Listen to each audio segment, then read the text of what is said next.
చంద్రబాబు ఎప్పట్లాగే కుప్పం నుంచి పోటీ చేస్తున్నారు. పవన్ కళ్యాణ్ తన పార్టీ నుంచి పోటీ చేస్తున్న 5 అభ్యర్థుల పేర్లు ప్రకటించారు. తాను ఎక్కడి నుంచి పోటీ చేస్తున్నారు అన్న విషయం మాత్రం ప్రకటించలేదు పవన్ కళ్యాణ్. వచ్చే ఎన్నికల్లో ఏపీ అసెంబ్లీకి పవన్ కళ్యాణ్ పోటీ చేయటం లేదా? ఎంపీగా పోటీ చేసి కేంద్రం నుంచి ఆపరేట్ చేయాలి అనుకుంటున్నారా? చంద్రబాబు తాను పోటీ చేసే సెగ్మెంట్ ప్రకటించినా పవన్ కళ్యాణ్ మాత్రం ఎందుకు సస్పెన్స్ లో పెట్టారు? ఓ సగటు జనసేన కార్యకర్తలో ఇప్పుడు ఉన్న కామన్ డౌట్ ఇది. ఏపీ సీఎం జగన్ మీద కలిసి పోరాటం చేస్తున్న పవన్, చంద్రబాబు తమ అభ్యర్థుల మొదటి లిస్టును రిలీజ్ చేశారు.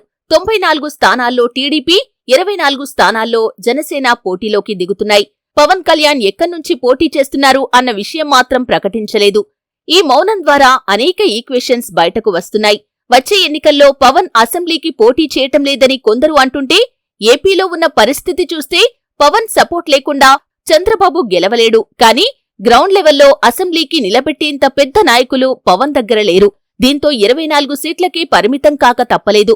ఈ 24 సీట్లు గెలిచినా సీఎం సీటు అడిగే దమ్ము, ధైర్యం పవన్ కళ్యాణ్ దగ్గర లేదు. ఇదే సమయంలో జన సైనికులు మాత్రం పవనే సీఎం కావాలి అని పట్టుబట్టి కూర్చున్నారు.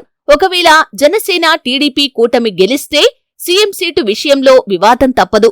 దీంతో అటు జన సైనికులను కూల్చేసి ఇటు చంద్రబాబుకు సేఫ్ సీట్ ఇచ్చేందుకు పవన్ కు ఉన్న ఒకే ఒక్క దారి అసెంబ్లీ నుంచి తప్పుకొని ఎంపీగా పోటీ చేయటం అనేది. ఇప్పుడు టీడీపీ, జనసేన పార్టీలో నడుస్తున్న టాక్ ఇదే.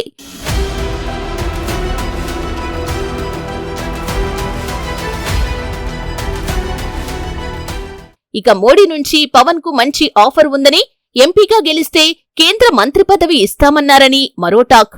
ఏపీలో ఉన్న సిచ్యువేషన్ చూస్తే పవన్ సీఎం అయ్యే ఛాన్సెస్ అస్సలు లేవు. అదే ఎంపీగా వెళ్తే కేంద్ర మంత్రి అయ్యే అవకాశాలు ఉన్నాయి.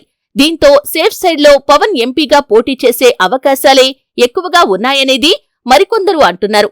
ఇక ఎంపీగా, ఎమ్మెల్యేగా ఇలా 2 చోట్ల 2 స్థానాల్లో పవన్ కళ్యాణ్ పోటీ చేయబోతున్నారని, ఆ 2 కలిసి వచ్చే సెగ్మెంట్ ను వెతికే పనిలో చంద్రబాబు ఉన్నారనే టాక్ నడుస్తుంది. అందుకే పవన్ కళ్యాణ్ సీటు ప్రకటించలేదని తెలుస్తుంది. ఇలా పవన్ మౌనంతో అనేక వాదనలు తెరమీదకు వస్తున్నాయి.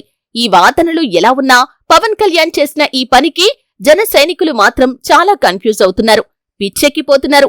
60 సీట్లు అన్నారు, ఆ తర్వాత 40 అన్నారు, ఇప్పుడు 24 సీట్లు అని ప్రకటించారు. అసలు ఈ మాత్రం సీట్లు తీసుకోటానికి పొత్తు ఎందుకు అనే వాదన జన సైనికుల్లో బలంగా ఉంది. టీడీపీ కంటే జనసేన బలంగా ఉందని పవన్ కళ్యాణ్ చాలాసార్లు చెప్పారు. ఈ లెక్కన కనీసంలో కనీసం 40 సీట్లైనా తీసుకోవాలి కదా అనే వాదన జన సైనికుల్లో ఉంది. ఇది నిజమే కదా? బలంగా ఉన్నప్పుడు బలమైన స్థానాలు, ఎక్కువ సీట్లు తెచ్చుకోవాలి కదా? అలా కాకుండా బలహీనంగా ఉన్న టీడీపీ ఇచ్చిన సీట్లు తీసుకోవటం ఏంటి? అది కూడా అధినేత పోటీ చేసే నియోజకవర్గం ప్రకటించకుండా ఏంటి అనే డిస్కషన్ నడుస్తుంది. అటువైపు చంద్రబాబు, లోకేష్, బాలయ్య ఇలా అందరి సీట్లు ప్రకటించి పవన్ కళ్యాణ్ సీటు ప్రకటించకపోవటంతో పిచ్చెక్కిపోతున్నారు జనసేన సైనికులు.